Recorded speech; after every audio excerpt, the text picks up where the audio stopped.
योगी सन्यासी कहते हो और तुम जो है मांस का व्यापारी निकल गए।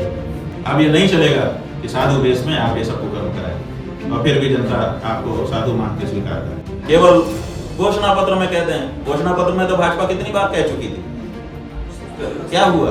जब चुनाव आएगा तब चुनाव लड़ेंगे, पहले गौ हत्या की बंदी तो करवा लें, और जब चुनाव आएगा तो स्वाभाविक है जो हमारे साथ दिया रहेगा उसी का समर्थन हम करेंगे, और किसका करेंगे। शंकराचार्य अविमुक्तेश्वरानंद माघ मेले से बिना स्नान किए भले ही वापस लौट गए, लेकिन सीएम योगी से उनकी नाराजगी अभी खत्म नहीं हुई है।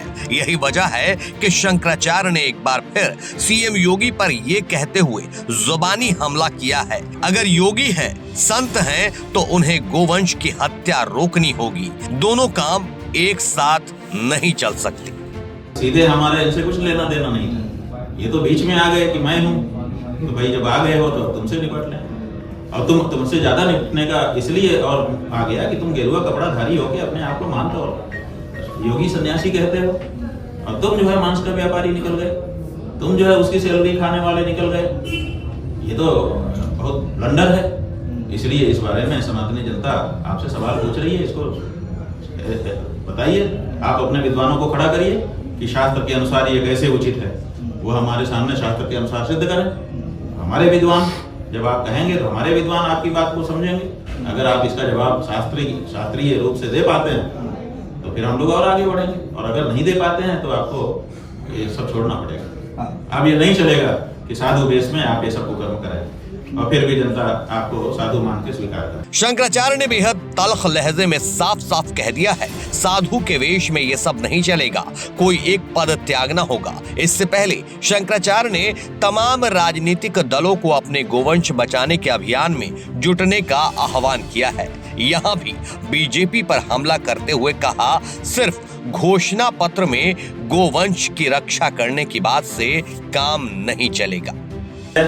तो उसको कानून बनाना चाहिए, क्योंकि उसके पास बल है। अगर पार्टी सत्ता में नहीं है तो अपने पार्टी में उसको प्रस्ताव पारित करना चाहिए, बहुत साफ, एकदम स्पष्ट, और फिर अभी से हम लोगों के साथ लग करके उसको गौ हत्यारों के विरुद्ध जो काम हम कर रहे हैं वो करना शुरू कर देना चाहिए, जब तक चुनाव नहीं।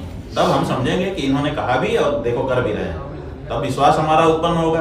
केवल घोषणा पत्र में कहते हैं, घोषणा पत्र में तो भाजपा कितनी बार कह चुकी थी, क्या हुआ?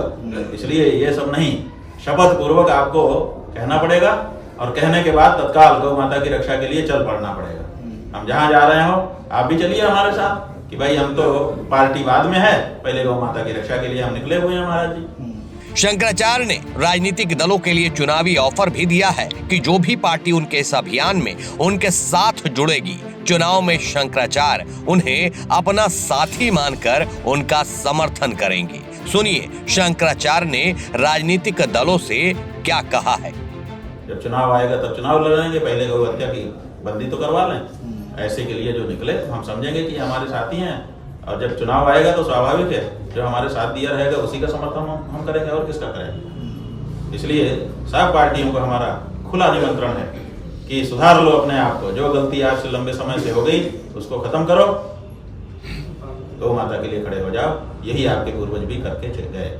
इससे पहले अपने एक वीडियो पोस्ट में शंकराचार्य अविमुक्तेश्वरानंद ने शंकराचार्य के पद को लेकर उठे विवाद पर अपनी बात रखते हुए कहा, राजाओं पर शासन करने के लिए शंकराचार्य का पद बनाया गया था, लेकिन अब मुसलमानों की पद्धति अपनाई जा रही है। ये बात उठाई गई कि शंकराचार्य का पद संवैधानिक नहीं है। जी बिल्कुल। उत्तर प्रदेश के एक मुख्यमंत्री ने उत्तर प्रदेश सरकार की ओर से ये बात कही है। उसको पता ही नहीं है कि जब तुम्हारा संविधान बना, जिस संविधान की तुम चर्चा कर रहे हो, उसके हजारों साल पहले शंकराचार्य अस्तित्व में रहे, और तब से वो अपने पद का व्यवहार करते चले आए हैं। तो तुम्हारे संविधान में कैसे उनकी व्यवस्था होगी, जो पहले की चीज़ है। तुम्हारे संविधान ने इसीलिए आर्टिकल 25, 26 आदि में ये कह दिया है कि जो जिसकी परंपराएं हैं उसका निर्वाह वो करते रहेंगे, उसमें कोई बाधा हमारा संविधान नहीं डालेगा। तो आप कहते हैं ये संवैधानिक पद नहीं है, इसको राजा ने स्वीकार किया, राजा ने इसके नीचे बैठ करके अपने से ऊंचा स्वीकार किया और कहा कि मेरा शासन करने के लिए आप हैं, मैं जनता का शासन करूंगा और मेरा शासन आप करेंगे।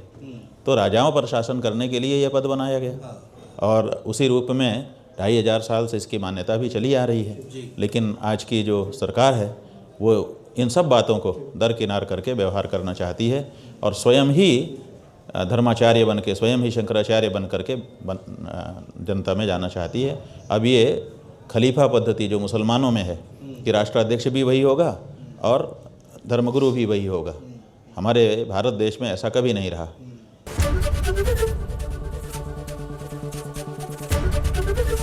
एबीपी गंगा, खबर आपकी, जुबान आपकी।